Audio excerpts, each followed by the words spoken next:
Muy buenas tardes, bienvenidos, bienvenida a esta edición de hoy de Sobre la Mesa, miércoles 17 de septiembre del 2025. ¿De qué voy a estar conversando, analizando con ustedes durante las próximas 2 horas? Declaran no procesable por ahora a la menor acusada del asesinato de Gabriela Nicole. Esto requiere mucha reflexión. A 8 años de María, todos los informes apuntan a que ningún gobierno, incluyendo el presente, ha logrado mover los fondos federales. Más evidencia de procesos sospechosos con los contratos a la compañía Subo. Contrato de suplido de gas natural del gobierno con New Fortress revive las acciones de esa corporación, pero prevalecen las dudas sobre su posible quiebra. Vuelve la posibilidad de las barcazas para generación de energía de emergencia. Alegadamente está viva la propuesta de reforma contributiva. Pablo José, el comisionado residente, reconoce no hay ambiente en el Congreso para un nuevo incentivo para la manufactura.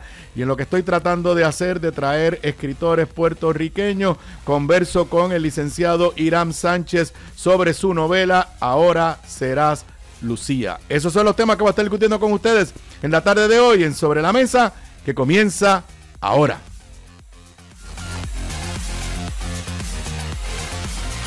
Un líder cuya voz conecta historia y actualidad. Su visión clara y experiencia única dan luz a los temas que moldean nuestra nación. Aníbal Acevedo Vilá está en Radio Isla 1320. Esto es Sobre la Mesa. Nuevamente muy buenas tardes, bienvenidos, bienvenidas a esta edición de Sobre la Mesa. Los que me estén viendo, me estén escuchando en vivo, son las 3:58 de la tarde de hoy, miércoles 17 de septiembre. Me escuchas en vivo a través de toda la cadena de Radio Isla 1320, a través de todo Puerto Rico. Me ves y me escuchas gracias a la magia del internet en radioisla.tv, a través de la aplicación móvil de Radio Isla. Si no la has descargado, te invito a que lo hagas. También nos ves y nos escuchas en el canal de YouTube de esta emisora, en la página de Facebook de esta emisora, y también nos puedes ver y escuchar la misma transmisión simultáneamente en la página de Facebook de este servidor. Si no te has registrado en mi página de Facebook, hazlo ahora mismo, facebook.com/acevedovilá.net. Es de esas páginas que no tienen límite, o sea, usted simplemente le da like y recibirá todas las notificaciones cada vez que haya algo nuevo en mi página de Facebook. Les recuerdo que esta edición de Sobre la Mesa y todas las ediciones anteriores y las posteriores se retransmite a las 10 de la noche por el canal 85 de Liberty Cable TV. Hoy es miércoles, les recuerdo que mañana jueves tendremos el segmento Perspectiva de Salud con el licenciado Salvador Rovira, con el auspicio de Credemtia. Muchas noticias esta semana, como casi toda la semana, sobre los temas de salud que estaremos discutiendo mañana en la sección Perspectiva de Salud con el licenciado Salvador Rovira. Bueno, rapidito a los temas que quiero discutir con ustedes en la tarde de hoy. Hoy un juez en el caso allá en Ay Bonito, encontró que no era procesable por el momento la menor imputada, Antoneishka Avilés Cabrera, de 17 años, que está acusada junto a su madre por el asesinato de Gabriela Nicole, ese asesinato que impactó y generó indignación y del que todavía pues no entendemos muy bien qué fue lo que sucedió. La jueza Paola Morales, allá en Ay Bonito, determinó que en este momento no es procesable. Yo soy abogado, pero no criminalista, tampoco he litigado, pero quiero que entiendan, hay dos tipos de defensa y puede ser que diga cosas que no son totalmente correctas en derecho, y si hay algún abogado criminalista que me quiere corregir, con mucho gusto.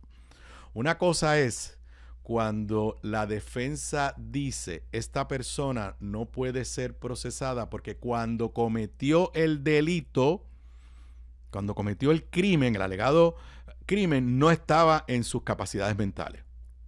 Eso es una cosa. La otra, que es la que está planteada aquí ahora, es que en este momento la niña, porque es una niña, no tiene la capacidad mental por problemas, no sabemos los detalles, pero psicológicos, mentales, no tiene la capacidad de entender de qué se le acusa, qué es lo que está pasando, de consultar a sus abogados, de poder darle su apoyo. Eso es lo que está planteado en este momento. Y es sobre la niña, no es sobre la madre. Esto es simplemente sobre la niña. Se hizo un examen por un perito. Presumimos que es un psiquiatra, psicólogo, no tengo el detalle. Y dice la nota del periódico, es un psiquiatra del gobierno, esto es bien importante. O sea, el propio Estado la evaluó psicológicamente. Dice la nota que el perito, no sé cuál es su, si era un psicólogo o un psiquiatra, el perito declaró al tribunal que cuando evaluó a la niña el pasado martes, encontró que pudo identificar, y cito textual lo que se dijo ante el tribunal, identificar que tiene limitaciones para comprender ciertos aspectos del proceso legal, su atención es deficiente, su procesamiento de información es lento, para reaccionar tiene que tomar mucho tiempo.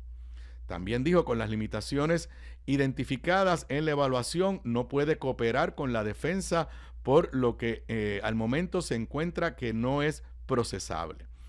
Otro dato que se ha corroborado, que primero había un rumor y no se había confirmado, es que la niña es de la corriente de educación especial del Departamento de Educación. El Estado, el gobierno, los fiscales no objetaron a la determinación de que en este momento la niña no es procesable por las razones que cita el perito. La jueza determinó que sea trasladada a una institución hospitalaria psiquiatra forense para que reciba los servicios que le ayuden a alcanzar ese nivel de entendimiento que pueda enfrentar un juicio. Eso es lo que ha sucedido hoy. Yo invito a que esto nos lleve a una reflexión. Todos estábamos indignados o estamos indignados, quizás hasta la palabra es horrorizado con lo que sucedió. Pero todas esas voces, y yo las entiendo, de que a Tonejka, de 17 años, que a Tonejka y a su madre tiren la llave, pero me voy a enfocar más en Tonejka. Todas esas voces que estuvieron y siguen diciendo que la metan presa, que le boten la llave, que se pudra en una cárcel. Primero, y eso lo he dicho antes en otras intervenciones, me parece que aquí hay un elemento que había que examinar, y es que la madre es coacusada de asesinato. Así que aquí teníamos un escenario, no sabemos los detalles porque todavía Fiscalía no ha presentado la teoría del caso y no la tiene que presentar todavía, no me estoy quejando. Pero no sabemos cómo son los hechos. Pero siempre hemos dicho que los niños deben hacer lo que le dicen sus padres o su madre. Y en este caso, si la niña y la madre están acusadas de asesinato, pues mi primera reacción es, a lo mejor la niña hizo lo que dijo la madre, a lo mejor la madre fue la que le dijo, mete la puñalada. Y eso de por sí a mí me levanta serias dudas de si debe ser procesada como adulta. Pero ahora tenemos un nuevo elemento. Esta niña es de la corriente de educación especial. No sabemos por qué condición es de la corriente de educación especial. Sí ya sabemos por un perito nombrado por el propio Estado, por el propio gobierno, sí ya sabemos que en este momento no tiene la capacidad de entender qué rayo, para ponerlo en palabras bien puertorriqueñas, qué rayo está pasando, por qué se le acusa. Si en este momento está en esa condición de salud por el shock que tiene de que la han acusado, primero de lo que pasó, de que la han acusado, que la metieron en la cárcel, que está en un centro de centro médico, pero del sistema carcelario, que la están tratando como adulta, que no está con niñas de su edad. Si eso es lo que la tiene en esta condición de salud mental, que no puede entender el caso, no sabemos. No sabemos. Pero, y por eso le dije que hay que ir a la reflexión antes de llegar a conclusiones, antes de pedir que le tiren que la metan presa y boten la llave. Y si esa niña, número 1, fue influenciada por su madre, y número 2, no es que tenga 17 años, es que a lo mejor, estoy ahora sí especulando, a lo mejor su condición de salud mental ni tan siquiera tiene la madurez de una niña de 17 años. Porque ahora lo único que sabemos es que estaba en la corriente de educación especial. Y ahora sabemos que hoy se determinó que por lo menos por ahora no es procesable. Y a los que están presentando legislación politiquera para ampliar lo que se conoce como falta, ampliar el tipo de delito que a menores de edad se procesen como adultos. Cuidado. Cuidado. La muerte de Gabriela Nicole es una tragedia, nadie lo puede negar. Pero comienzo a percibir que la vida de Antonieshka Avilés ha sido una tragedia también.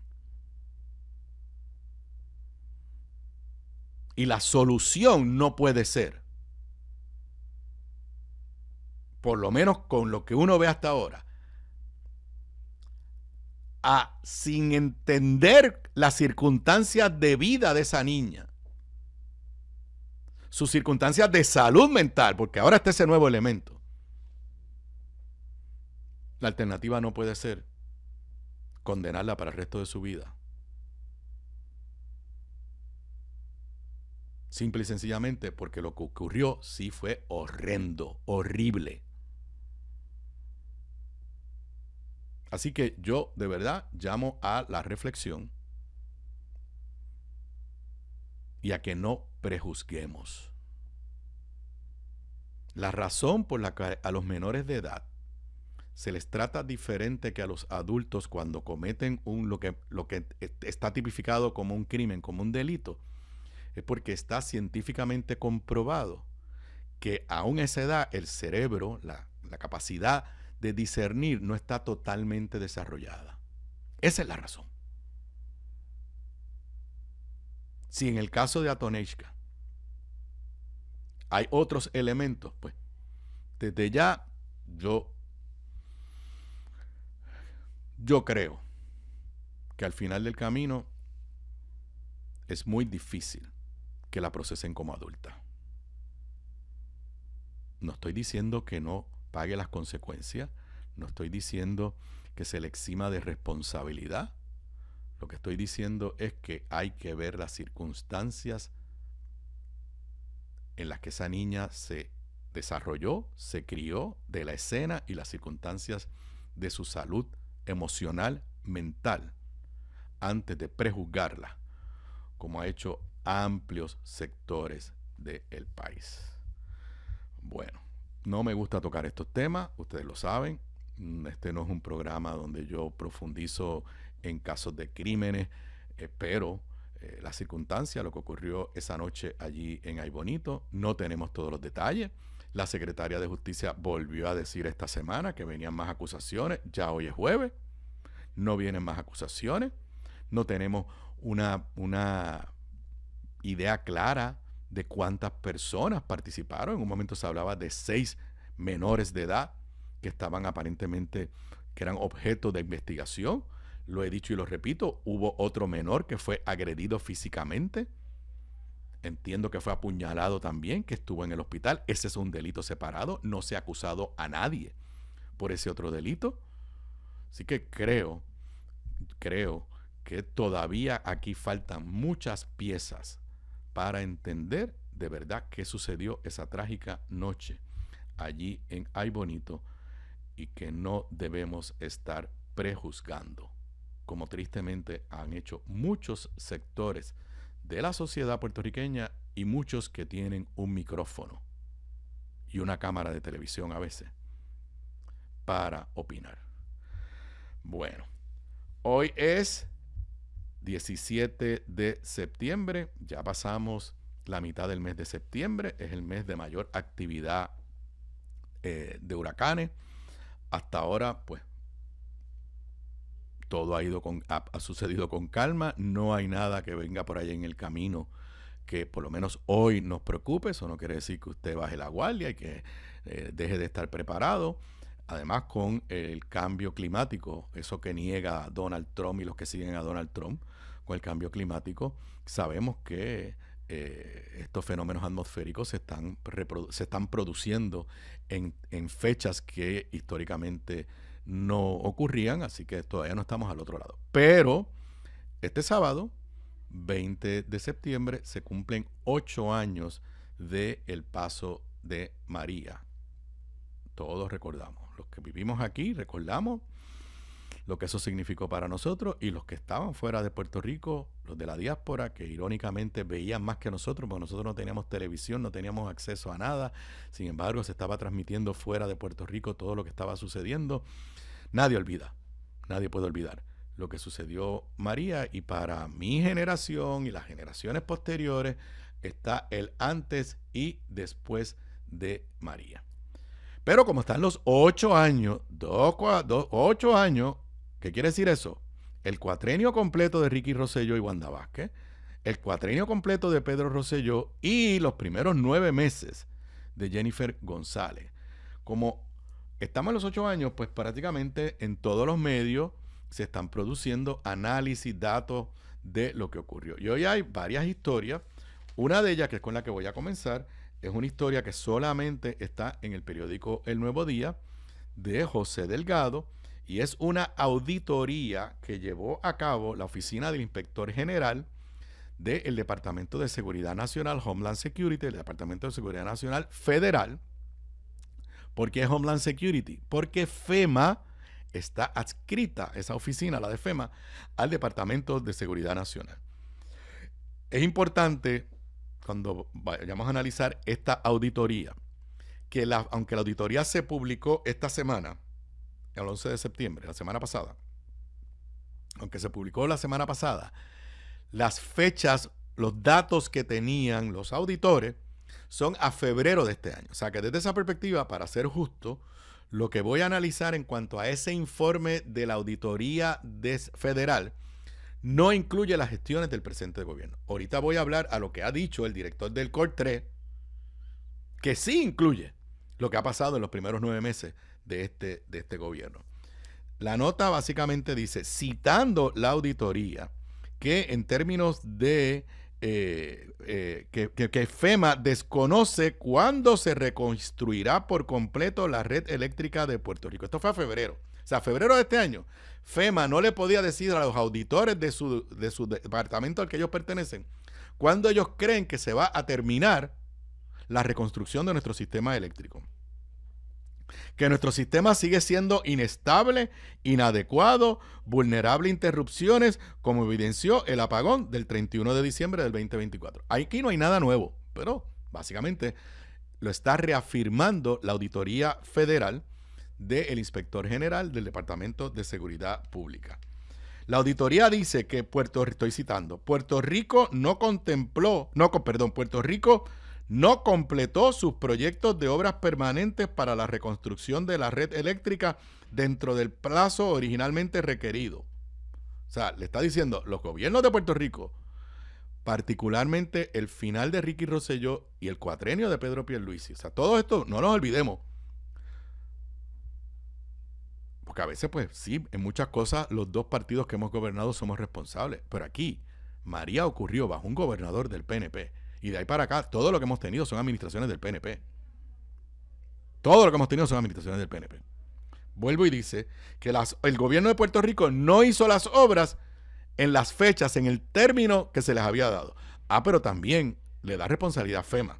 Y dice, y FEMA no se aseguró de que Puerto Rico gestionara los fondos de la subvención de asistencia pública del huracán María para reconstruir su red eléctrica de acuerdo con las regulaciones federales y las directrices de FEMA. O sea, está diciendo, el gobierno de Puerto Rico no cumplió con la fecha, pero FEMA tampoco hizo su trabajo.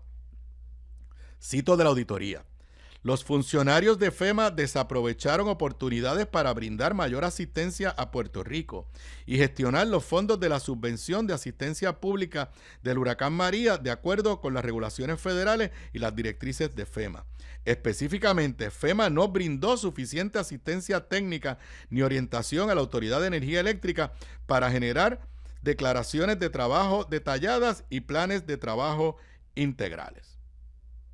Para febrero, que es la fecha de cierre del análisis que hace esta auditoría en términos de las obras, el 92%, 183 de 198 de los proyectos de construcción aprobados y comprometidos estaban incompletos y 3.700 millones de dólares de los fondos disponibles para obras permanentes no se habían comprometido para la construcción de proyectos.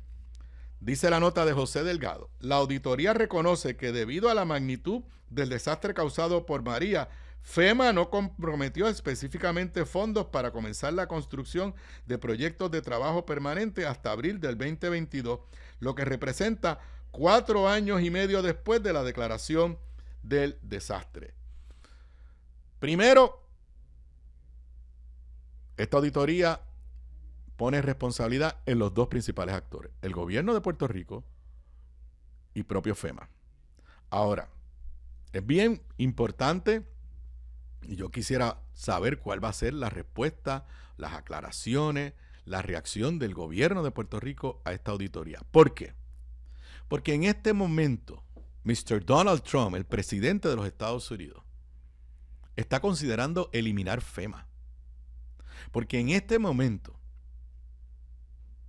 los recursos desde el punto de vista de empleados de FEMA los están relocalizando para otras prioridades, entre ellas ayudar al tema de la agenda antiinmigrante de Donald Trump. Y me preocupa que, contrario a lo que quisiéramos, que es, ok, esta auditoría determinó dónde las cosas se hicieron mal, vamos a hacerlas bien. Esto no vaya a servir de base para que, no estoy hablando solamente de Puerto Rico, pero para que Donald Trump diga, pues ¿saben qué? Mire, FEMA fue un desastre en Puerto Rico, FEMA fue un desastre en tal lado, FEMA fue un desastre en los fuegos de California, lo que sea. ¿Saben qué? Vamos a eliminar FEMA. Así que ahí tengo una preocupación genuina del efecto que todas estas auditorías tengan sobre el futuro de FEMA, porque si fuera por Donald Trump, la eliminaba mañana. Ok.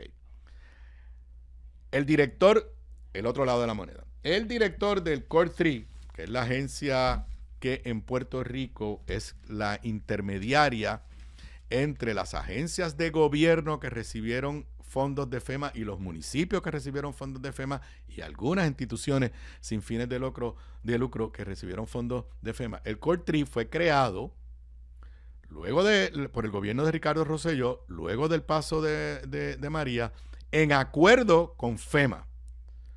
Paréntesis.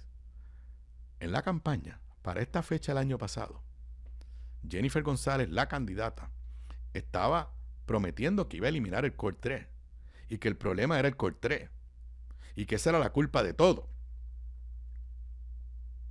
Estamos a 17 de septiembre y no ha presentado ni un solo proyecto, ni una sola iniciativa, no ha vuelto a hablar de eliminar el Core 3. Y lo habíamos dicho cuando esto se mencionó.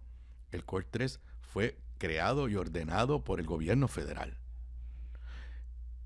Y lo más que podrían hacer es cambiarle el nombre. Pero nada, lo dejo ahí, porque yo creo que en algún momento alguien tiene que empezar a hacer la lista de las cosas que dijo la gobernadora durante la campaña y dónde están. Pero entonces, el director del Core 3, el señor Eduardo Soria Rivera, que fue nombrado por la gobernadora, y que hace un mes o mes y medio, no tuve tiempo de buscar las noticias, pero recuerdo discutirlo aquí, hace un mes, quizás 2 meses, Eduardo Soria, el director del Core 3, estaba vanagloriándose de lo mucho que habían avanzado las cosas bajo su administración, yo lo recuerdo. Entonces ahora, cuando tiene que enfrentarse a la prensa, porque son los 8 años de María, pues ahora dice que está insatisfecho. Primera, hay historias en todos los periódicos pero la que voy a utilizar de pie forzado para el análisis es la de primera hora. Denuncian atrasos de 60 meses, 10 años más para reconstruir. Oficina Central de Recuperación, Reconstrucción y Resiliencia ofrece el pobre saldo de las obras completadas desde el paso del huracán María. Lo primero que hay, antes de entrar a las cosas que él dijo, no sé si me da tiempo en este segmento, y si no, continúo el próximo segmento. Antes de entrar a las cosas que él dijo, aquí hay algo que ya, de la misma forma que este es el gobierno de los comités y este es el gobierno de los SARE, ya estamos en septiembre y ya cansa que cada jefe de agencia, cuando no puede resolver un problema, le echa la culpa a la pasada administración, cuando la pasada administración, para empezar, es del mismo PNP. Pero, ¿te has escuchado cada vez que la gobernadora se queja de Luma y dice, es que ellos sabían cuando aceptaron el contrato lo malo que estaba el sistema, ellos vinieron a repararlo? Gobernadora, usted sabía lo malo que estaban las cosas porque usted hizo campaña diciendo lo malo que estaban las cosas. En el tema de los chavos de FEMA, usted hizo campaña diciendo que estaba muy lento y que usted venía a resolver eso. Así que no nos pueden decir que ahora descubrieron algo. Me están sonando la musiquita. Cuando regresemos, vamos a ver primero, no hay ningún adelanto real en el movimiento de fondos federales por María y también los de los terremotos.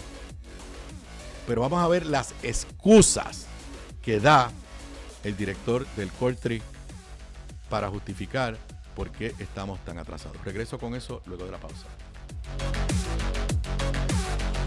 La clave para la buena cocina, además de los ingredientes y recetas, está en la calidad de los productos en los que cocinas. Por eso te recomiendo mi línea Giovanna Heike Cookware Collection, con acabado en cerámica, mangos ergonómicos y 4 milímetros de espesor para mejor conducción de calor. Lo distribuye North Caribe Imports y su marca Caribí, donde además encuentras utensilios de cocina y limpieza para tu hogar. Ahora cuida tu jardín con Caribí Garden. Caribí, calidad, experiencia y el mejor precio. Pídelos en tu supermercado más cercano. Simplifica tu vida con Caribí. Distribuye North Caribe Imports, la empresa puertorriqueña con más de 50 años sirviéndote a ti. Bocados Divino, el lugar perfecto para almuerzo o cena. Menú internacional, especializados en los mejores guisos, cabrito al vino, rabo encendido y el mejor osobuco que puedes encontrar. Mariscos frescos del país, langosta de nuestras costas, amplia carta de vinos y jugos naturales, con la mejor localización, seguridad y amplio estacionamiento gratis. Bocados Divino, en el edificio del Colegio de Abogados en Miramar. Para reservaciones, llamar al 787-238-1530. Gramas lindas, gramas, plantas, palmas y todo para tu jardín. En Dorado, 796-1386. 796-1386. Gramas lindas, excelente calidad y servicio insuperable. 796-1386. En los salones legislativos hasta la cumbre del Poder Ejecutivo. Aníbal Acevedo Vilá está en Radio Isla 1320. Sigamos con más de Sobre la Mesa. Aquí de regreso a Sobre la Mesa. Para los que me estén escuchando o me estén viendo en vivo, son las 4:28 de la tarde de hoy, miércoles, mitad de semana, 17 de septiembre. Bueno, hablé en el segmento anterior sobre la auditoría del inspector general del Departamento de Seguridad Nacional, Homeland Security, sobre la reconstrucción de la red eléctrica en Puerto Rico. Y ahora voy a abundar sobre creo que fue una conferencia de prensa, por lo menos está en todos los medios con diferentes ángulos, que Eduardo Soria Rivera, el jefe del CORTRI, la agencia de gobierno del gobierno de Puerto Rico, llamando, le ha dado al cumplirse este sábado los 8 años. Primero, les dije antes de irme a la pausa que me preocupaba todas estas auditorías y todo lo que está pasando por el hecho de que, si es por Donald Trump, cierran FEMA. No es por Puerto Rico, o sea, en términos generales. Entonces, en la historia, en el Nuevo Día, nos enteramos que personal del comité designado por Donald Trump para evaluar el futuro de FEMA viene por Puerto Rico la semana que viene. Así que aquí hay que ver esto de una forma integrada. Tienes una auditoría del inspector general, tienes los 8 años, tienes la evaluación de todo el mundo, donde estamos 8 años después, y en medio de eso viene el comité designado, o por lo menos representantes del comité designado por Donald Trump, para ver qué hacen con FEMA. Y como les dije, si fuera por Donald Trump, eliminaban FEMA. Así que eso está ahí. Entonces, en el vocero, en Primera Hora, que es donde creo que está mejor la historia, la primera plana, 10 años más para reconstruir. Y entonces la historia cita las palabras del director del CORTRI diciendo: no estamos satisfechos. A 8 años del paso del huracán María, CORTRI revela que solo se han completado 4.635 proyectos de los 29.228 programados para hacerse con fondos de FEMA. Y entonces es un lloriqueo de que yo no puedo hacer en 9 meses lo que no se hizo en los pasados años. Lo que le dije, la cantaleta de echarle la culpa a la pasada administración. Repito lo que dije antes de irme a la pausa. Precisamente por eso fue que la gobernadora pidió el voto. O sea, no es que llegaron ahora y descubrieron que los chavos no se movían. Es que la gobernadora hizo campaña diciendo: yo vengo a mover los dineros federales. Es más, ella decía: los que yo conseguí, los vengo a mover. Y cuando usted lee las historias en El Nuevo Día, en El Vocero, en Primera Hora, no nos pueden decir cuánto han logrado mover en estos 9 meses y cómo han remediado. Entonces, ¿por qué me llama la atención de lo que dice el señor Soria en la historia de Primera Hora? Cuando se le pregunta qué pasó, él dice: el primer fallo que identificó el funcionario para el retraso fue que tanto el gobierno local como federal se enfocó en proyectos de emergencia bajo las categorías A y B. Eso dejó que las obras permanentes que están en la categoría C para ser obligadas y encaminadas entre el 2022 y 2023. Mire, primero que nada, en todo desastre, tú tienes que atender primero los proyectos de emergencia, porque son los proyectos para abrir paso de carreteras que se derrumbaron, para poner un puente, aunque sea un puente temporero de una comunidad que quedó incomunicada, para recoger escombros, todo ese tipo de cosas. Entonces, decir que esa es la razón por la que estamos atrasados, honestamente, como dirían allá, o quizás le va a decir los que vengan la semana que viene para acá, makes no sense. Pero donde para mí botó la bola este señor es cuando dice, y lo voy a citar de Primera Hora, lo siguiente: antes el problema era que estábamos atrasados en la formulación del proyecto. Ahora el problema es que tenemos demasiado más trabajo del que podemos realizar. ¿What?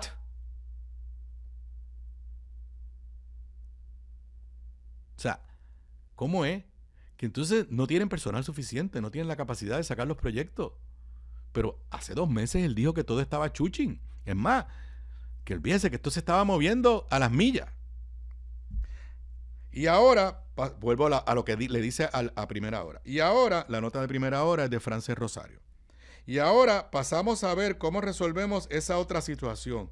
Eso es otro problema que lo deben tener los CDBG, lo deben tener las agencias. Un elemento que no tomamos en consideración, también en términos de la construcción, es la lluvia. Por ejemplo, llueve 180 días en Puerto Rico. Esa es la estadística. Eso significa que cualquier proyecto que me den 1 año, yo necesito 2. Entonces la gente se pregunta, ¿por qué te atrasas? Porque llovió y cuando llueve no se puede construir. Por amor a Dios. Por amor a Dios. Que la excusa es que estamos en el Caribe y aquí llueve mucho. Señores, cuando se hacen los estimados para proyectos de FEMA y para cualquier proyecto de, por poco se me sale una mala palabra en inglés, para cualquier proyecto de construcción privado, lo que sea, cuando el contratista hace el estimado de cuánto tiempo le va a tocar, toma en cuenta que aquí llueve mucho. No es que, o sea, si hubiera pasado otro huracán, pues eso se justificaría.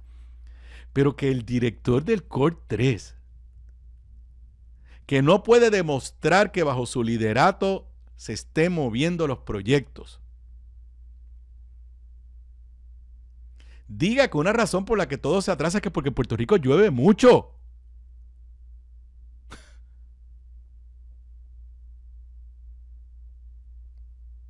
sea, ¿qué clase de excusa es esa? Repito, cuando un contratista te dice, me voy a tardar 2 años en X proyecto, toma en cuenta el promedio de cuánto llueve en Puerto Rico. Eso es como si estuviéramos haciendo proyectos en el norte de Estados Unidos, en Upstate New York, el director dijera, lo que pasa es que en invierno oscurece muy temprano, a las 4:30 de la tarde ya está de noche y pues no podemos construir. ¿De qué usted habla? Si estamos en el trópico y todo, vuelvo y repito, todos los proyectos de construcción toman en cuenta que aquí va a llover. En resumen, la conclusión. Estamos en el mismo sitio o más atrasados que donde estábamos en cuanto a la reconstrucción que el 2 de enero de este año cuando Jennifer González juró. Porque si pudieran decir cuánto adelantaron en estos 9 meses, esa hubiese sido la primera plana y no esta primera plana.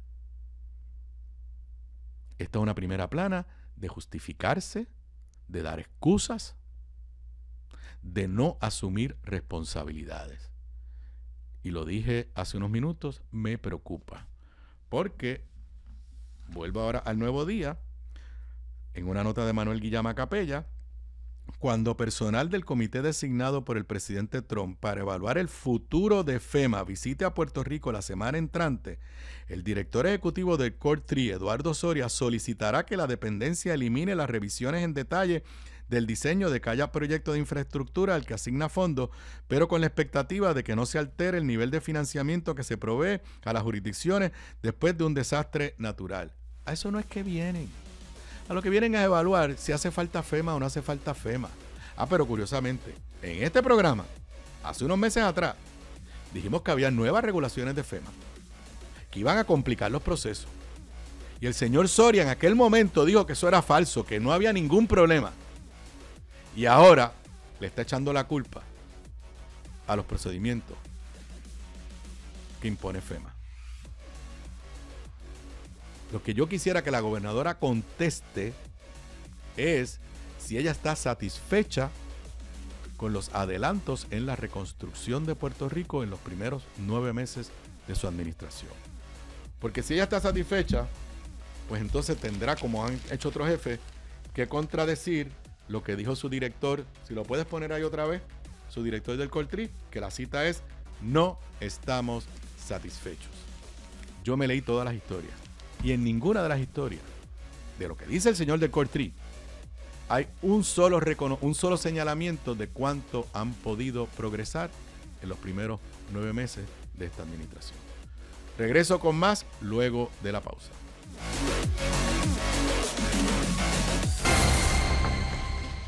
Desde los salones legislativos hasta la cumbre del Poder Ejecutivo, Aníbal Acevedo Vilá está en Radio Isla 1320. Sigamos con más de Sobre la Mesa. Aquí de regreso a Sobre la Mesa. Para los que me estén escuchando, me estén viendo en vivo, son las 4:42 de la tarde de hoy, miércoles, mitad de semana, miércoles 17 de septiembre. Bueno, ayer, mientras estábamos en el programa en la sección de Martes de Energía con Ramón Luis Nieves, analizamos pues que finalmente se anunció crónica de un contrato anunciado, anticipado, que se le había dado el contrato para el suplido de gas natural a New Fortress. No voy a entrar mucho en los detalles, ayer lo discutimos, todavía no hay tantos detalles. También lo discutí esta mañana con Mili Méndez en Pegados en la Mañana. En vez de 15 años, ahora el contrato es de 7 años, se puede extender por 3 años adicionales. el gobierno está tratando de decir que le quitaron la exclusividad del muelle a New Fortress. Eso no es correcto, porque siguen teniendo la exclusividad. Lo único que tiene el contrato es que dice que si durante el periodo del contrato, por alguna razón, New Fortress no puede suplir el gas natural, el gobierno podrá ir a buscar otra compañía que lo traiga. No, nos van a dejar apagados. Pero eso no es quitarle la exclusividad. Así que la compañía que la gobernadora dijo que la había extorsionado en el verano, cuando se llevaron la barcaza aquella, recordarán, y que la gobernadora habló como que no quería ni sentarse a negociar con ellos, acabó con el contrato. Yo no voy a entrar en la discusión en términos de los detalles del contrato, bastante técnico, pero esto ha tenido un desarrollo muy positivo para New Fortress. Y es que sus acciones, bueno, fíjense, empezaron a bajar. Temprano había una nota que la tienen ahí en pantalla, que si la puedes poner en pantalla, que básicamente decía que las acciones de New Fortress, esa es una nota de cerca del mediodía, que las acciones de New Fortress habían rebotado, estaban subiendo significativamente como resultado precisamente de ese contrato. Unas notas en inglés: New Fortress Energy Bounce and Revive Puerto Rico LNG Deal. El New Fortress rebota hacia arriba al revivir el contrato de gas natural de Puerto Rico. Sin embargo, esa es una nota de las 6:15 de la mañana.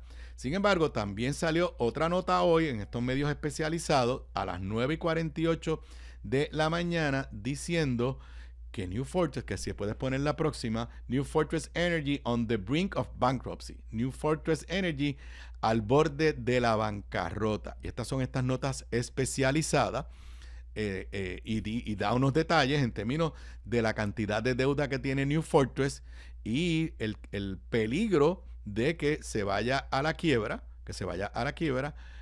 como consecuencia del momento que está viviendo. ¿Qué quiere decir esto, señoras y señores? Déjenme ir ahora mismo a las acciones. Pues fíjense, las acciones no les ha ido nada bien. Las acciones que empezaron hoy en $2.72, después llegaron a subir a $2.76. Ahora mismo andan por $2.16. ¿Qué quiere decir eso? Que mucho de lo que había ganado lo ha perdido. Es cierto que el lunes estaban a $1.38. Así que han subido, pero estaban que no valían nada.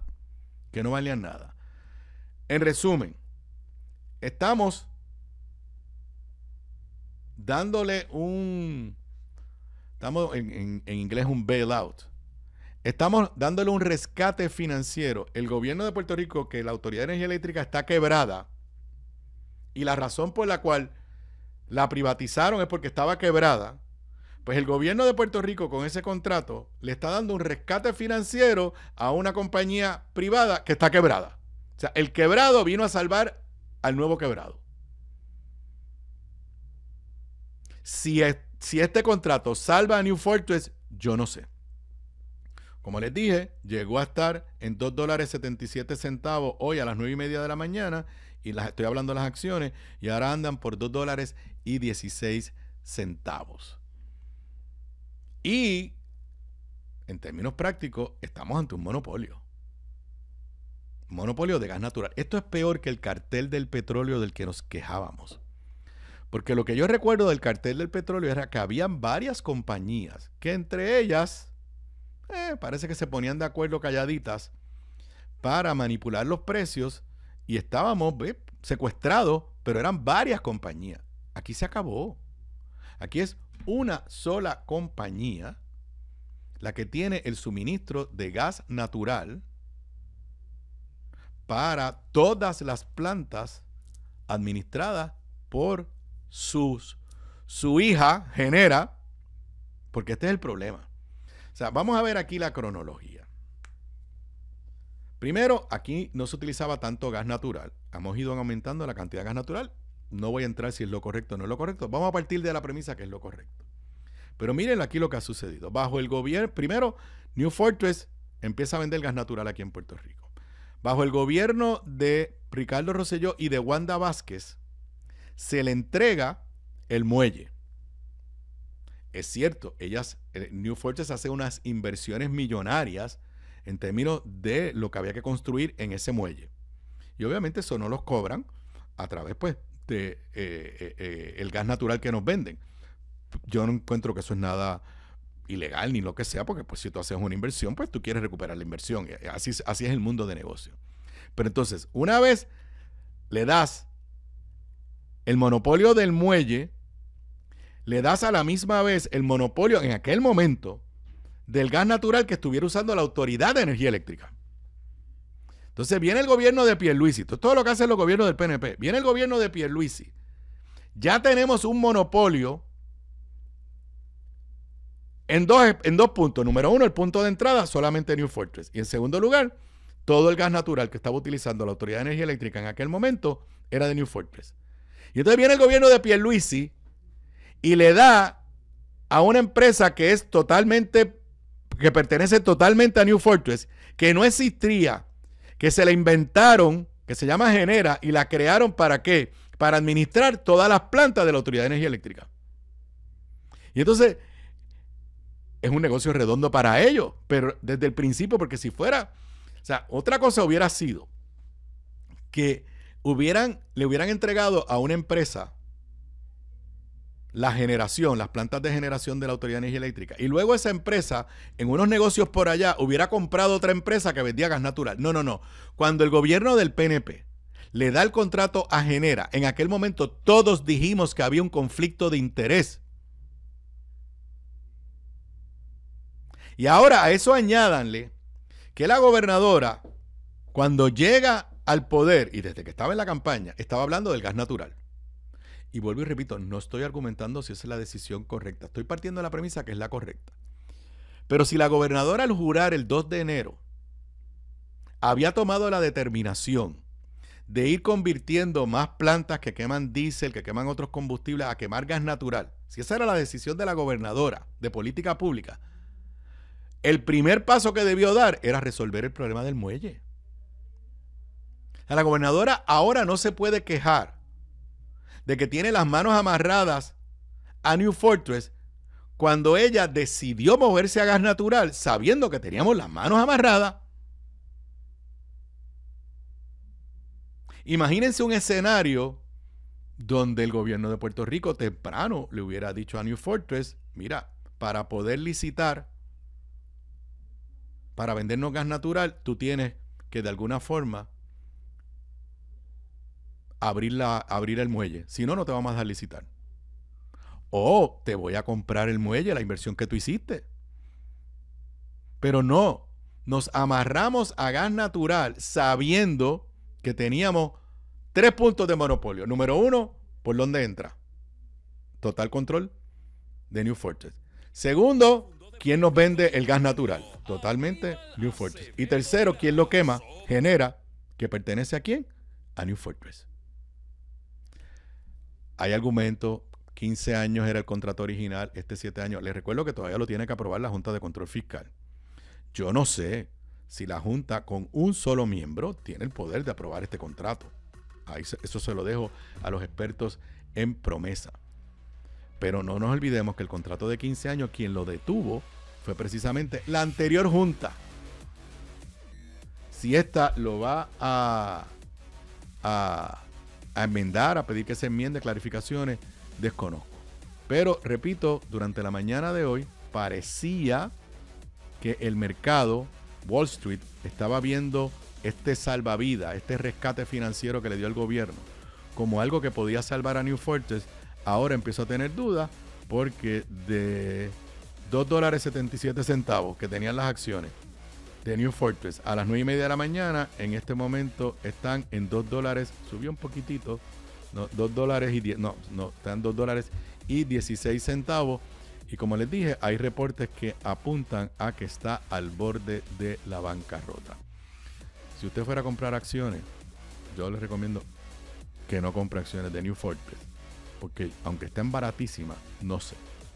parece ser que los problemas financieros de esta empresa son mucho más complicados de lo que creíamos. Bueno, antes de entrar en el resto de los temas, me quedan todavía temas de el área de energía. Siguen habiendo muchas noticias de energía y temas que tienen que ver con el controversial firma esta Subo. Les recuerdo que mi libro En Primera Fila, las luchas sobre el estatus en el Congreso y Puerto Rico 1997-2025, está a la venta en todas las librerías a través de Puerto Rico. Si por alguna razón usted va a una librería y se ha acabado, pues trate de dejarme un mensaje a través de las plataformas de redes sociales. En el fin de semana se había acabado en Casa Norberto, pero ya creo que ya está disponible en Casa Norberto. Está disponible en El Candil. A los amigos de allá de Ponce y el área sur de Puerto Rico, vayan separando. El sábado 11 de octubre a las 2 de la tarde va a ser la presentación del libro allá en la librería El Candil en Ponce. Le daremos más detalles. Vamos a estar en Bookmark de San Patricio Plaza. Obviamente vamos a estar en Casa Norberto. Oportunamente le voy a ir dando la información de cada una de esas presentaciones, la fecha y la hora, y si va a haber alguien que va a hacer la presentación o si simplemente va a ser un diálogo con este servidor. También lo puedes ordenar vía internet en mi página acevedovila.net. El precio es $49.50. Y también lo puedes hacer a través de ATH Móvil, Publicaciones PR. Escribes Publicaciones PR en la sección de negocios y haces el pago de $49.50. Hoy mismo firmé no sé, yo creo como 60, 70 libros más que habían sido ordenados en los días recientes. Si usted lo ordenó en la última semana, pues hoy lo firmé y pues imagino que se procesarán entre mañana, los próximos días, y le llegará a vuelta de correo. Y a los que ya se han acostumbrado, y lo tengo que admitir que ya yo estoy en esa onda, a leer libros digitales, ebook, como se le llama en inglés, el libro ya está disponible en la plataforma Kindle de Amazon. Usted entra a Kindle, escribe mi nombre o escribe En Primera Fila y le va a llevar donde está disponible. Hace clic. El precio en Kindle es de $29.99. Siempre los libros electrónicos son más económicos que los libros en papel. Y con un clic simplemente lo recibe y lo puede leer en su tableta inmediatamente. Bueno, continuamos con temas de energía. Reaparecieron las barcazas. Ustedes recordarán la licitación que se suponía que se hubiera adjudicado como para junio, creo que no, para mayo, porque era el temor de que no iba a haber suficiente generación en el verano. Tengo que reconocerlo, no hemos tenido apagones lamentablemente, pero no hemos tenido los relevos de carga que se temía a principios de año. Pero esa era la licitación que inicialmente se iba a hacer. Ustedes recordarán que por mucho tiempo nos estuvieron hablando de barcazas. De momento las barcazas desaparecieron. Entonces se adjudicó la solicitud de propuesta. Ahí vinieron impugnaciones de esto y lo otro. Se canceló y hoy en una nota del periódico El Nuevo Día, que ustedes la leerán mañana en el periódico y la analizará todo el mundo mañana, pero aquí en Sobre la Mesa usted se entera primero que nadie y tiene en parte mi análisis. Nos dice el periódico El Nuevo Día en una nota de Manuel Guillama Capella: vuelven al ruedo las barcazas. 3 empresas bajo evaluación para aportar los 800 megavatios de generación adicional. Déjeme primero, aunque no se dieron los apagones, gracias a Dios, los relevos de carga durante el verano, de lo que yo entiendo, esta generación adicional de 800 megavatios es necesaria. ¿Por qué? Porque muchas de las plantas que están operando ahora mismo, y creo que inclusive algunas de las privadas, estoy hablando de Ecoeléctrica y AES, tengo entendido que muchas de esas y las que son obviamente de la Autoridad de Energía Eléctrica que opera Genera, hay que apagarlas para darles mantenimiento. Pero si las apagas ahora para darle mantenimiento preventivo, el sistema colapsa porque no hay suficiente generación. Así que la información que yo tengo es que sí, que aunque sobrevivimos el verano, crucemos los dedos porque todavía hacen unos calores horribles, sobrevivimos el verano sin los relevos de carga, aparentemente esta licitación, estas 800 megavatios adicionales, aparentemente es necesario.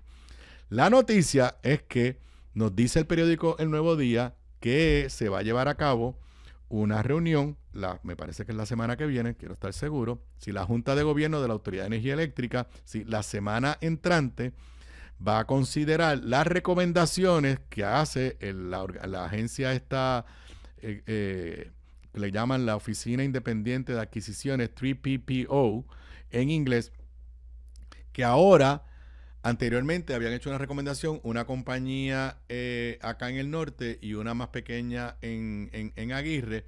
Ahora aparentemente la recomendación son 3 compañías y reaparecieron las barcazas. Esto es la recomendación que está haciendo la Oficina Independiente de Adquisiciones, que es la que es propia, es una entidad privada, que es la que es propiedad y dirige el amigo abogado Osvaldo Carlos. Mi primera reacción, bueno, voy a darle los detalles, después le doy mi reacción. Nos dice la nota del periódico El Nuevo Día que, estos son fuentes del Nuevo Día, de acuerdo a múltiples fuentes, junto a Power Expectation, se la van a llevar 2 firmas. Power Expectation, que era la que se había llevado anteriormente y se canceló, Gotham Energy, y que también se recomendó a Javelin Global Solution para suplir cada una porción de los 800 megavatios que originalmente, como les dije, era para el verano. Según la información que tiene El Nuevo Día, ahora sería de la siguiente forma. En esta ocasión, de acuerdo con una de las fuentes, Power Expectation, que era la que se había llevado la totalidad de los 800 megawatts la vez anterior, produciría energía mediante unidades de generación terrestre instaladas en los predios de Aguirre, mientras que Javelin haría lo propio desde la central Costa Sur en Guayanilla, y Gotham, en tanto, por medio de un consorcio con la empresa turca Powership, volvió a ofrecer el uso de barcazas generatrices que ahora se interconectarían a la subestación aledaña a la central San Juan. O sea, aparentemente, la que le habían adjudicado todo y luego se canceló, no sé cómo se dividirán los 800 megawatts, esa va a estar en Aguirre, la otra va a estar en Costa Sur, y reaparecieron las barcazas.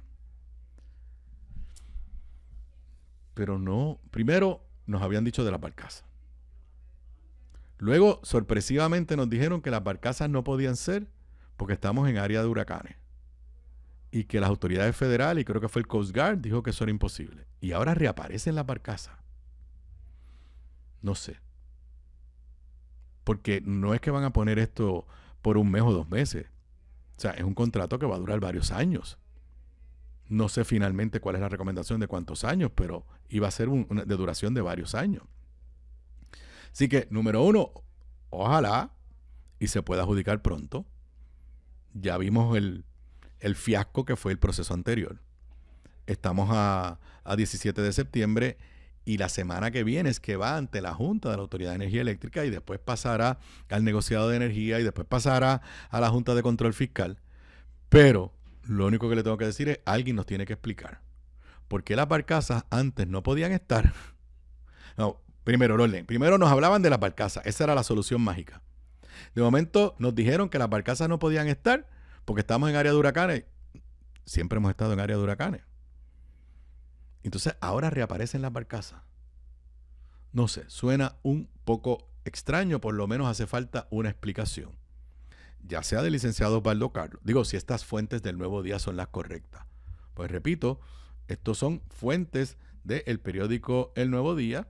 Y lo que sí aparentemente es cierto es que hay una reunión la semana que viene, porque ya el portal cibernético de la Junta de Gobierno de la Autoridad de Energía Eléctrica tiene pautada una reunión para el próximo lunes 22 de septiembre a las 11 de la mañana y Eduardo Soria, el del Core 3, que curiosamente el del Core 3, eso se me pasó, se queja que el mayor dolor de cabeza es Luma, lo que lo sabemos todo, pero él además de ser director del Core 3, es presidente de la Junta de Directores de la Autoridad de Energía Eléctrica. O sea, él tiene más poder que ningún otro, que los anteriores directores del COR3 para apretar a Luma. Pero nada, no voy a volver para atrás al tema de la reconstrucción.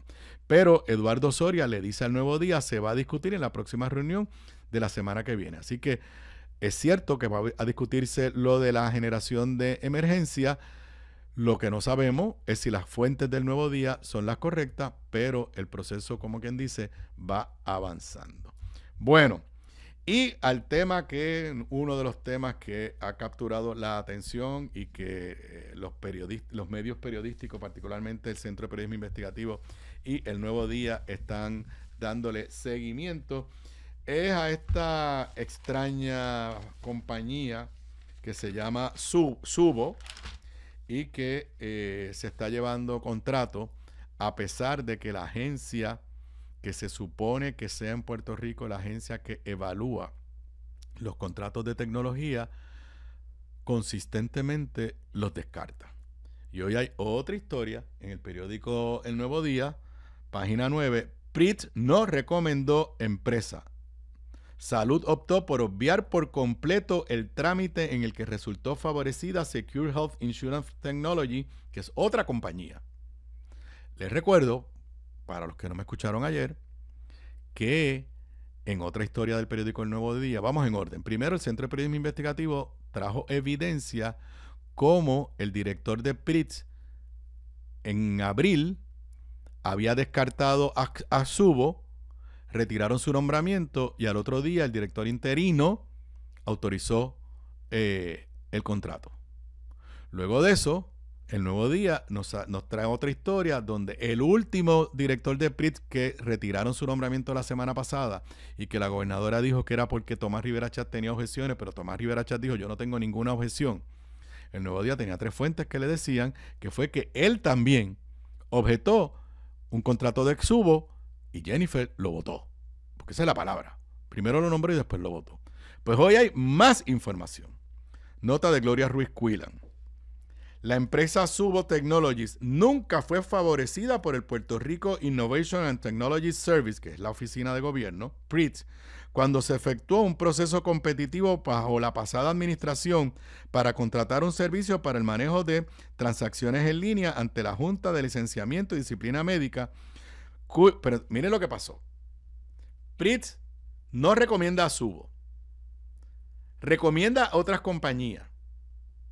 Bajo la pasada administración se le otorga el contrato a otras compañías y viene esta administración, el secretario de Salud, y cancela ese proceso que había llevado a cabo PRITZ y por sus pantalones, porque no hay otra forma de describirlo, le da el contrato a Subo. Dice la nota del periódico El Nuevo Día.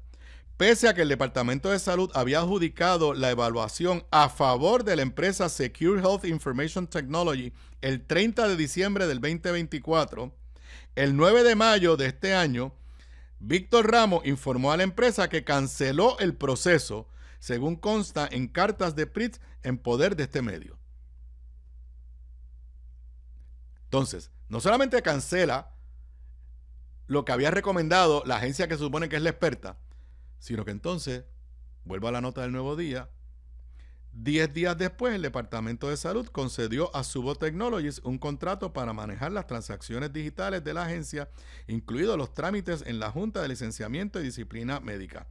Ese contrato, por una cuantía de $5, es evaluado hoy por la Junta de Supervisión Fiscal, que entiende que su valor agregado es considerablemente mayor debido a los cargos del procesamiento que la compañía está facultado a cobrar por cada transacción en línea. Se lo he explicado otra vez. Que es que la gente le tiene que pagar para que por cada transacción, sí, pero le están pagando para tener acceso a información del gobierno. Y estamos hablando de un contrato. O sea, para ponérselo en palabras sencillas, si el gobierno lo hiciera in-house, esos chavos eran del gobierno. Entonces, obviamente aquí todo el mundo apunta a Francisco Domenech. Y Francisco Domenech dice, yo no tuve nada que ver, porque Francisco Domenech es el que evalúa todos los contratos en Puerto Rico del gobierno después de cierta cantidad. Y él dice que como eso era de 5 pesos por transacción, que él no lo evaluó. Aquí hubo un proceso competitivo. En ese proceso competitivo se determinó que Subo no cualificaba. Se adjudicó un contrato, un proceso competitivo a esta empresa, Secure Health Information Technology, porque tenía los mejores números en la evaluación. Dice la nota del Nuevo Día, como resultado, mediante una carta con fecha del 30 de diciembre del 2024, firmada por el entonces director de la agencia, Antonio Ramos Guardiola. Antonio Ramos Guardiola es el que después, más adelante, Jennifer envía su nombramiento al Senado, y este es el que, según la historia del Centro de Periodismo Investigativo, él detiene un contrato de Subo, y el 28 de abril, la gobernadora lo vota, y el 29 de abril, el director interino de Pritz autoriza el contrato de Subo. Antonio Ramos Guardiola y el entonces secretario de Salud saliente, Carlos Mellado, Pritz emitió la notificación de elegibilidad para contratar a la empresa. Se le adelantó a la compañía que el contrato sería por $2.443.000 con una extensión de un año, pero con posibilidad de ser renovado. Sin embargo, vino el nuevo secretario, Víctor Ramos, y lo canceló todo. Y sin encomendarse a nadie, sin hacer un proceso competitivo y en contra de la recomendación de Pritz, le dio el contrato. Entonces, aquí es que se pone interesante, porque todo el mundo estaba preguntando quién es el padrino, quién es el padrino, quién es el padrino. Subo Technologies es cliente de la firma de cabildero Globalize, cuyo presidente es Alfredo Escalera. Este último rechazó haber cabildeado ante Salud para que se concediera el contrato. Ok, Escalera es uno de los cabilderos más poderosos dentro del PNP. Y la información que nunca ha sido confirmada, pero tampoco ha sido negada, es que Alfredo Escalera es quien compra o le presta el dinero o lo que sea, las acciones de Polytank, la empresa cuyo dueño era Francisco Domenech. 2 más 2 es 4. Si queremos saber por qué Subo se está llevando contratos a pesar de que desde el punto de vista técnico, se está determinando de que no cumple, pues ahí tenemos la contestación. Obviamente, dice la nota, tanto Escalera como Domenech rechazaron que Globalize tenga relación o vínculo con Polytank, empresa de cabildeo que le pertenecía a la ahora secretario de la Gobernación, pero nunca nos han dicho quién fue que compró las acciones o prestó el dinero o lo que sea para que Francisco Domenech vendiera a Polytank. Y se ha repetido por múltiples medios, incluyendo aquí en Puestos para la Mañana, por Jonathan y por Luisito, que es Alfredo Escalera.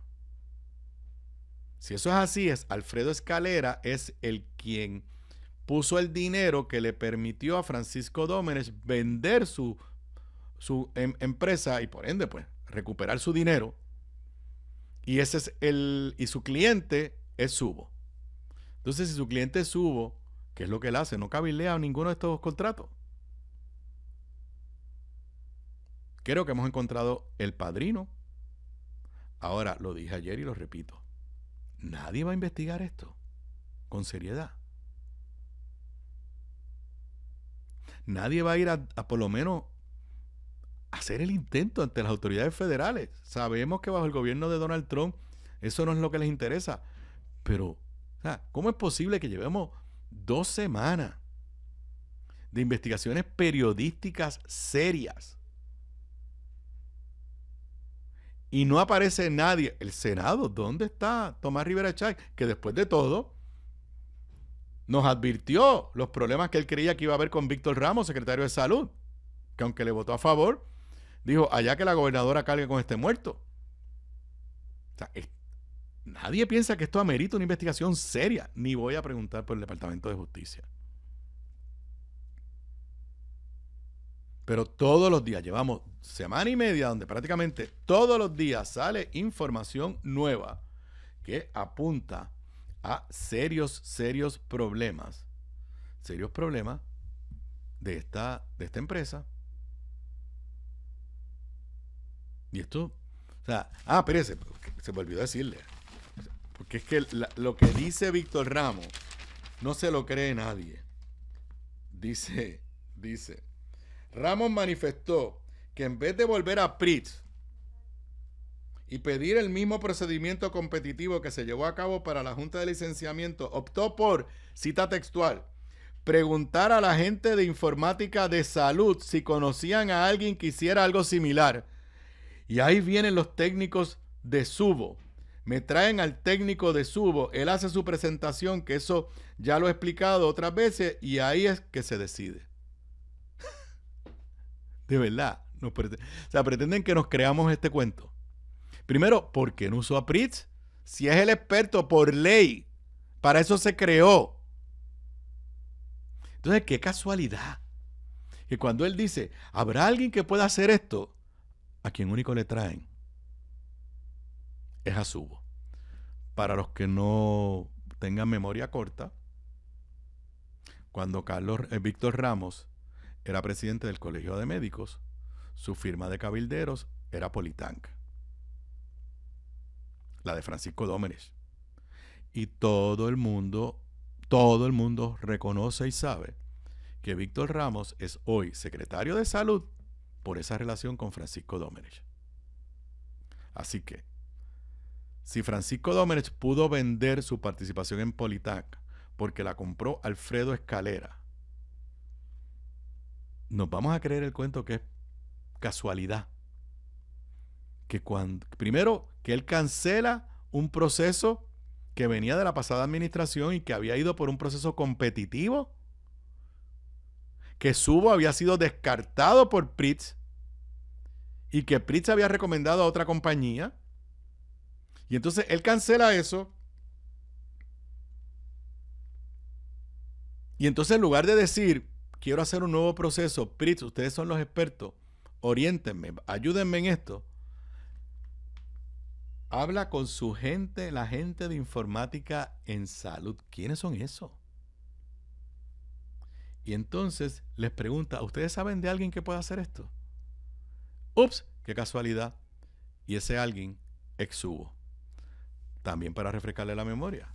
Cuando en el 2021, esta es la historia del nuevo día de ayer, cuando en el 2021 Larry Selhammer asumió la Secretaría de Estado, se encontró con un contrato multimillonario de Subo y le pareció extraño y lo refirió a la oficina de la Inspectora General.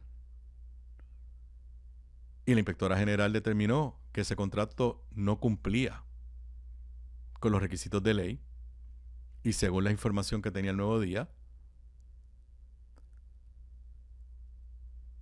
Larry Selhammer decidió no pagarles. Pero 4 años después, bajo Pedro Pierluisi, le dieron otro contrato en el Departamento de Estado. El viejo refrán, el que tiene padrino se bautiza.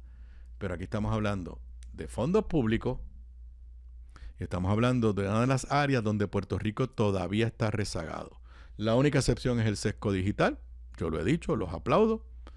Pero todavía nosotros, en el uso de tecnología en el gobierno, estamos atrasados.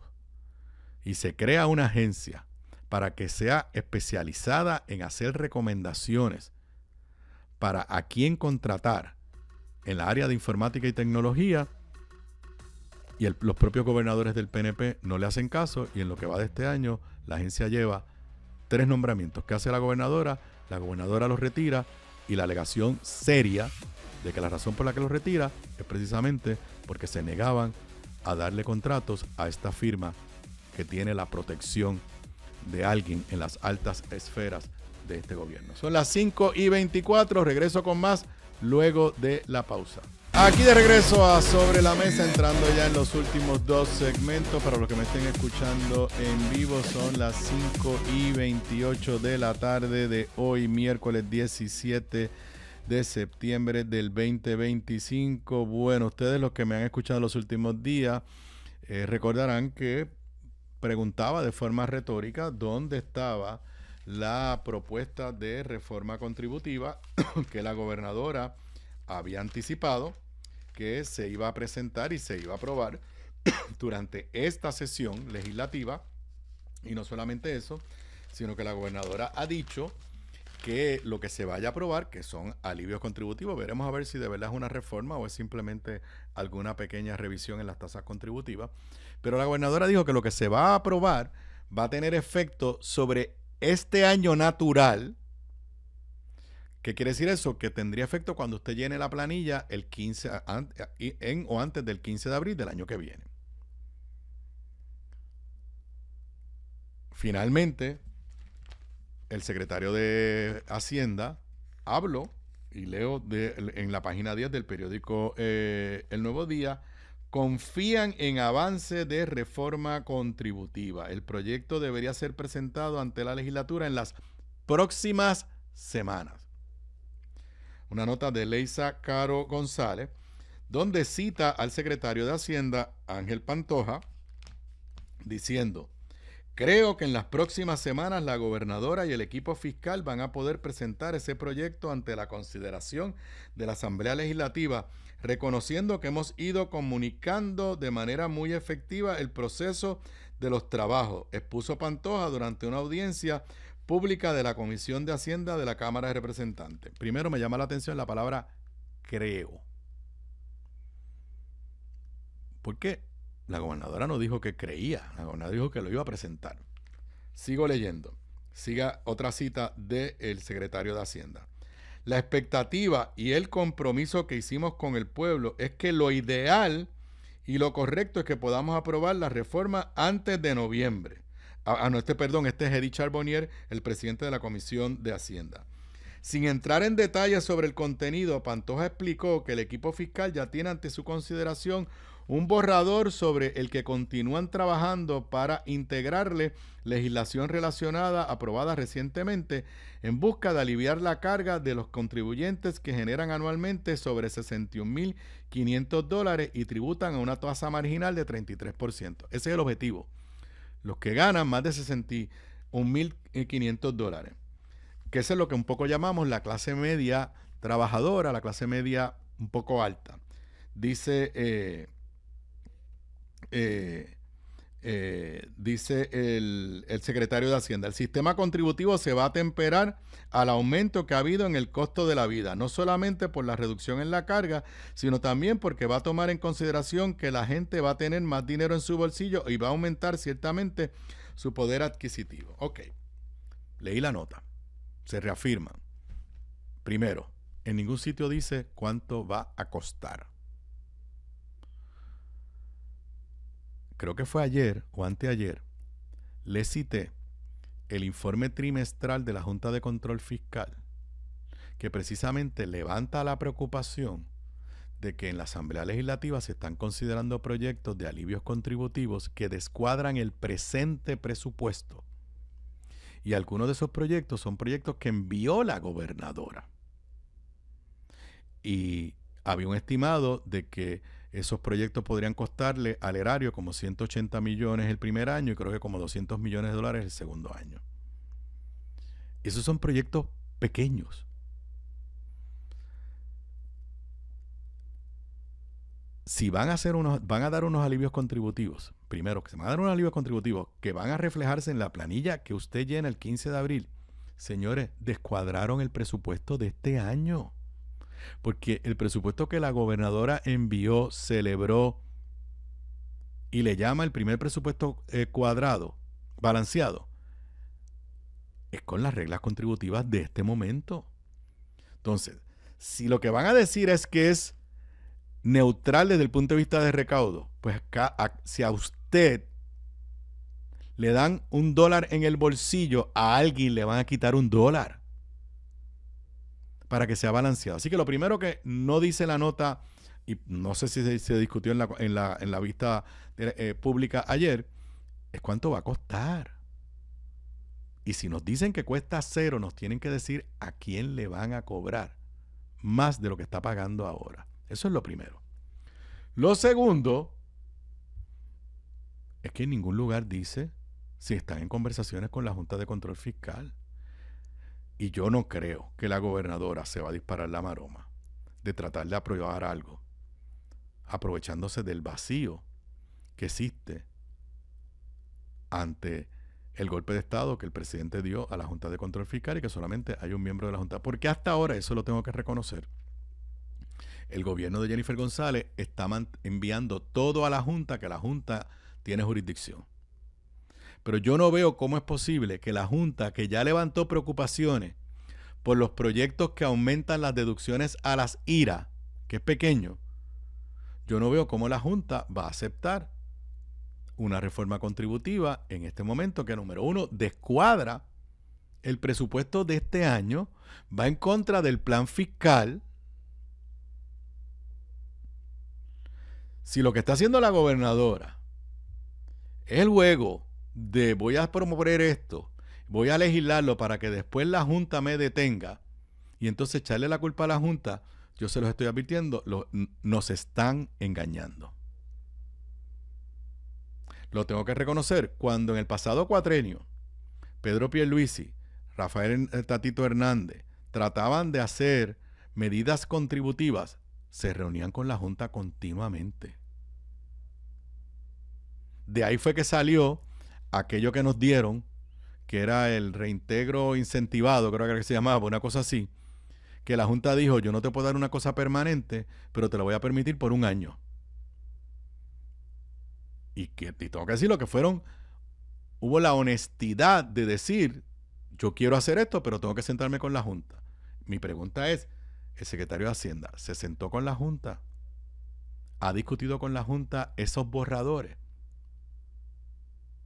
Aparentemente, si lo han hecho, pues no nos los han dicho.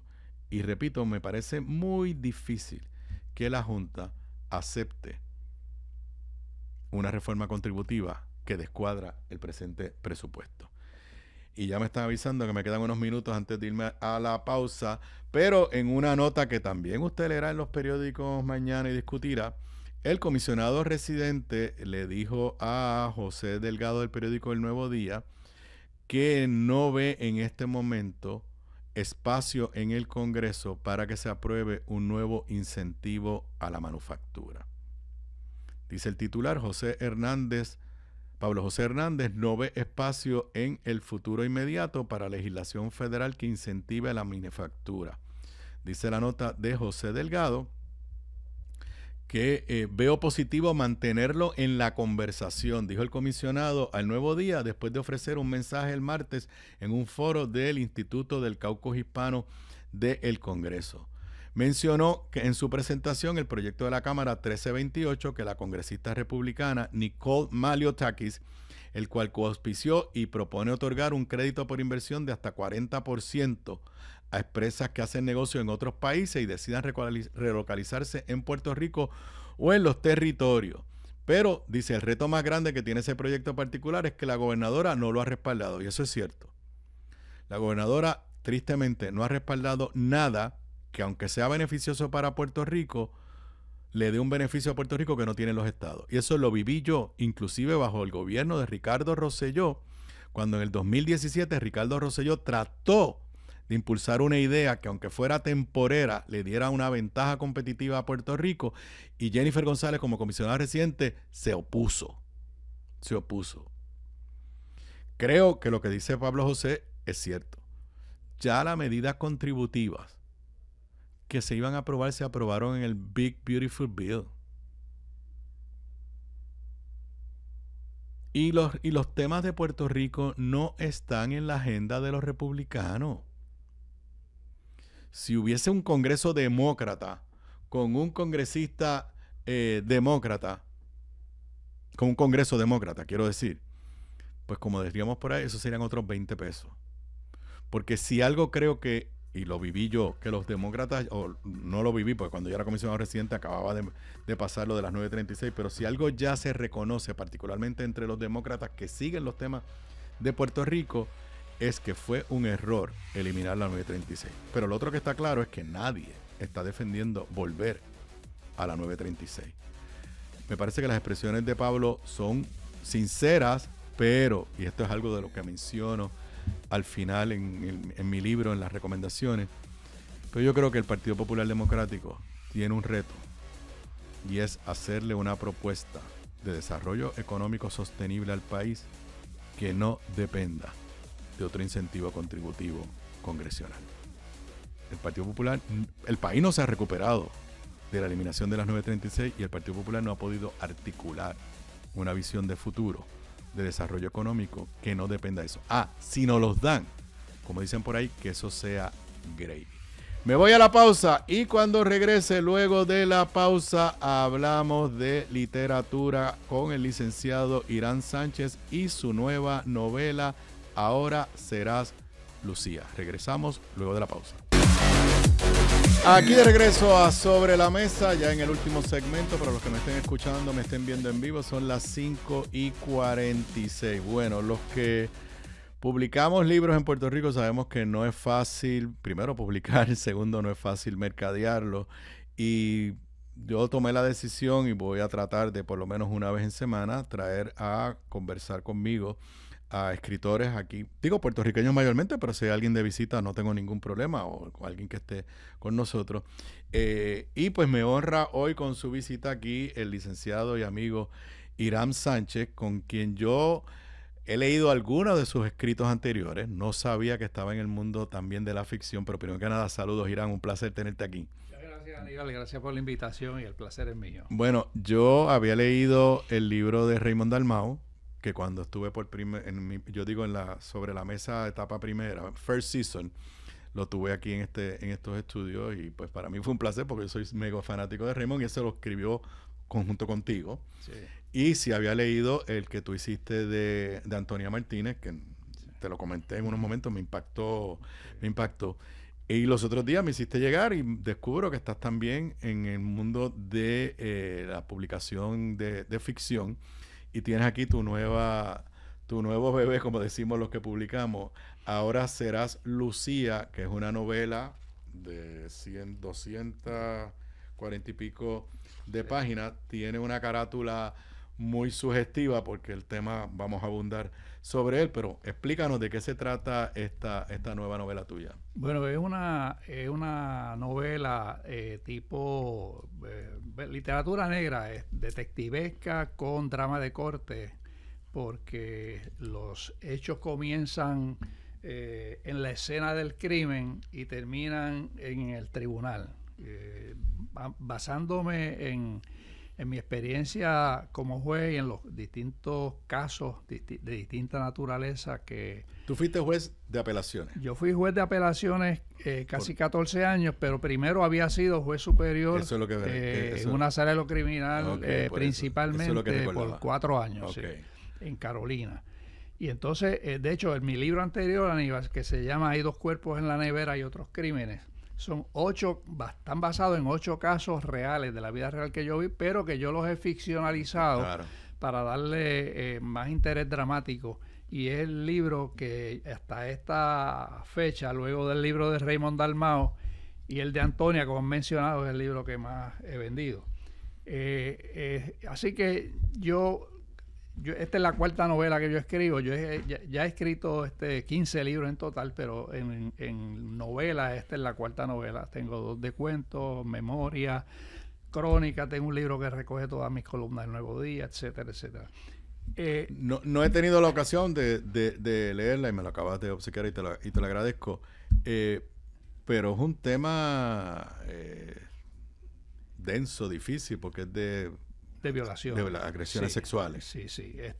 Como dije en una ocasión, que alguien me preguntó, pero chico, ¿por qué escogiste como crimen para investigar una violación? Yo dije, no, pero los asesinatos los ve todo el mundo y todo el mundo habla. Y yo quería un crimen que primero que fuese creíble y segundo que no fuese algo de todos los días. Y esto es una persona, un violador serial. Sí, eso vi de las reseñas. Pero que por lo que se dice en el libro, y no quiero arruinar la lectura de los que no lo hayan leído, por lo que se dice en el libro, no es el violador común y corriente. Tiene unas características muy especiales. Y en el libro, a través de la lectura del libro, vas descubriendo por qué él violó a esas a esas mujeres, mujeres jóvenes de 40 años más o menos, por qué las violó a ellas y no violó a otras. Tenían que ser esas, específicamente esas. Él no había violado antes, no era un criminal antes, y después de eso no tenía intenciones de cometer más delitos. Eran esas 4 violaciones específicamente, y la novela entonces va explicando por qué, cómo comenzó todo y cómo termina. Sí es un... Me da la sensación de lo que describe que tiene unas connotaciones psicológicas también, entonces, en términos de las motivaciones de él. Sí, porque es que cuando uno lee el libro, la reseña leí que el lector sabe quién es o sea, no es una drama que, no es un drama como son muchos que tú estás pensando quién será el violador, sino que aquí el protagonista sabemos quién es. Sabemos quién es, pero la policía no lo sabe. Okay. La policía nosotros sabemos quién es, pero la policía no lo sabe. Y de hecho el libro, como comienza él, la policía dando palos a ciegas, porque el individuo no le ha dejado ninguna prueba con la cual continuar, porque como no tiene récord penal, no hay donde comparar huellas, no hay donde comparar ADN, no está en ningún registro de ofensores sexuales. Así que a la policía se le hace bien difícil. Y entonces aquí hay un policía la mujer policía de delitos sexuales y un policía de homicidios que traen, porque es el mejor policía que hay, el mejor agente investigador, y a los dos los juntan. Así que esta pareja, que muchos piensan que van a seguir en alguna próxima novela, que no lo sé, son los que se dedican a investigar estos crímenes, y son los que poco a poco van encontrando la vía de investigación adecuada para llegar a responsables de esto. Y la ubicación es Puerto Rico. Puerto Rico, o sea que, no es un lugar ficticio, sino es aquí. No, sí, es aquí en Puerto Rico, y se habla del 6C, etcétera. Y me dices que termina en el tribunal. Sí, termina una parte como las novelas de los courtroom dramas que comienzan fuera del tribunal y acaban. La gente probablemente se acordará por la Special Law and Order y Special Victims Unit, que son así,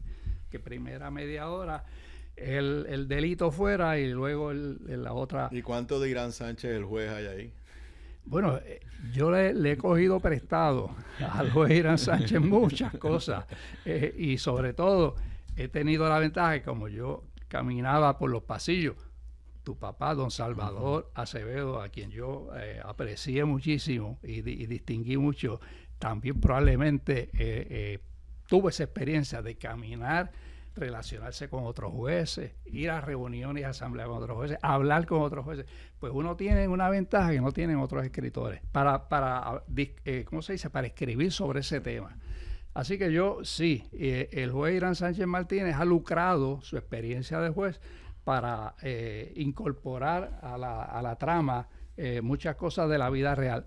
Un lector me preguntó que si todo lo que se decía allí del tribunal era cierto. Yo he dicho que sí, que los procesos, por ejemplo, se habla mucho allí de las alegaciones preacordadas y el proceso que utilizan jueces, abogados y fiscales para negociar las alegaciones. Y eso sí es real. Que esta alegación que pudiera haber en la novela en algún momento fue así, o sea, es así, pues no necesariamente. Pero los elementos sí son ciertos. Y ese título, Ahora serás Lucía, sí que os dejo un spoiler, como le dicen. No creo que sea spoiler porque aparece en el primer capítulo. El libro tiene 30 y pico de capítulos cortos, y en el primer capítulo que comienza con la primera violación. El primer capítulo es una violación de una muchacha, de una señora que llega a su casa acompañada de su marido ese sábado, y entonces sin dar mucho detalle, ¿verdad?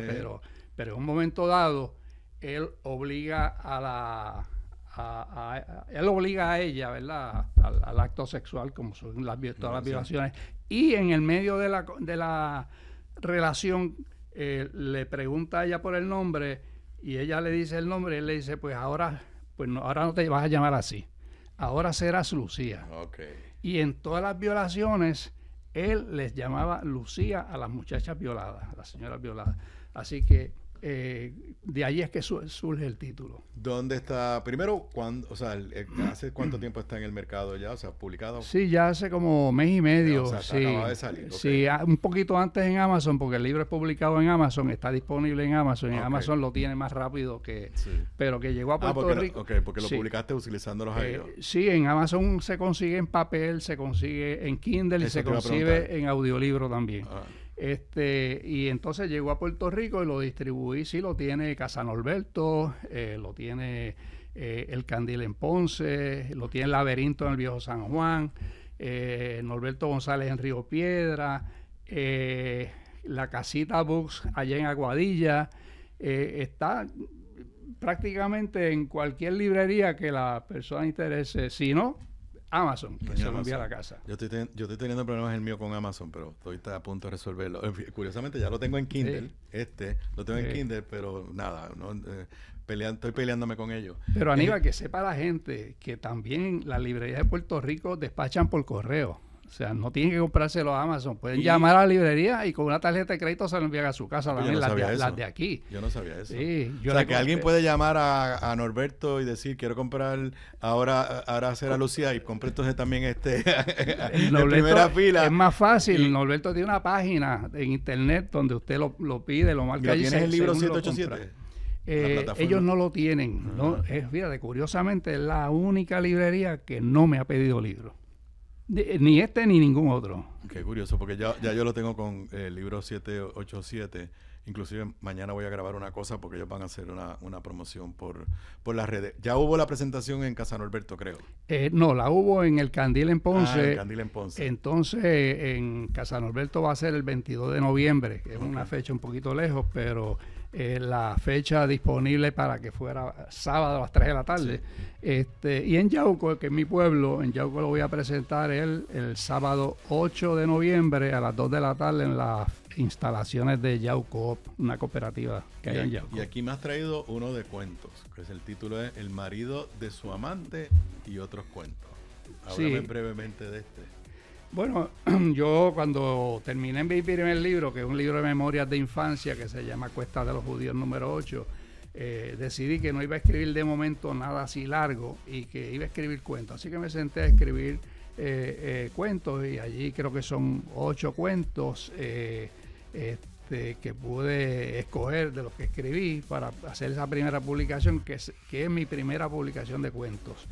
Después vino Cuentos Inveraces para ser creídos y de allí sucesivamente el resto de los libros, como te dije, de los libros que más ha gustado el de Raymond Dalmau, que dicho sea de paso, por la misma razón, lo escribí por la misma razón que tú vas a los juegos, porque yo soy fanático de los Piratas de Quebradilla, porque conocí a mi esposa, que es de Quebradilla, y empecé a ir a los juegos, y cuando yo me encontré con ese trabuco de Quebradilla de esa época, Néstor Rivera, Raymond Dalmau, Chiquibulbo, Juan López, Carlos Hernández, Anqui Ortiz, esa gente que tú has mencionado. Sí, soy yo. Hay gente que se cree. En el caso mío no es hasta más remoto, es simple y sencillamente por verlos en televisión. Y eran aquellas series Bayamón contra Quebradilla y por alguna razón yo me enamoré de Quebradilla. O sea, la primera vez que yo visité el pueblo de Quebradilla fue a ir a la cancha Pedro Hernández a ver a Raymond y Neftalí jugar. O sea, yo no tengo ningún vínculo con Quebradilla que no sea ese vínculo emocional. Y como te decía fuera del aire, el día que estuve aquí a Raymond, la gente que me conoce me decía, pues es que tú parecías un pez en el agua. Y yo, pues si tenía a la estrella. Te pasó con a mí. Yo no conocía a Raymond Dalmau. Yo lo conocía como tú, como jugador, porque iba a la cancha, porque lo veía. Y yo estaba loco por escribir la historia de Raymond Dalmau, pero no lo conocía.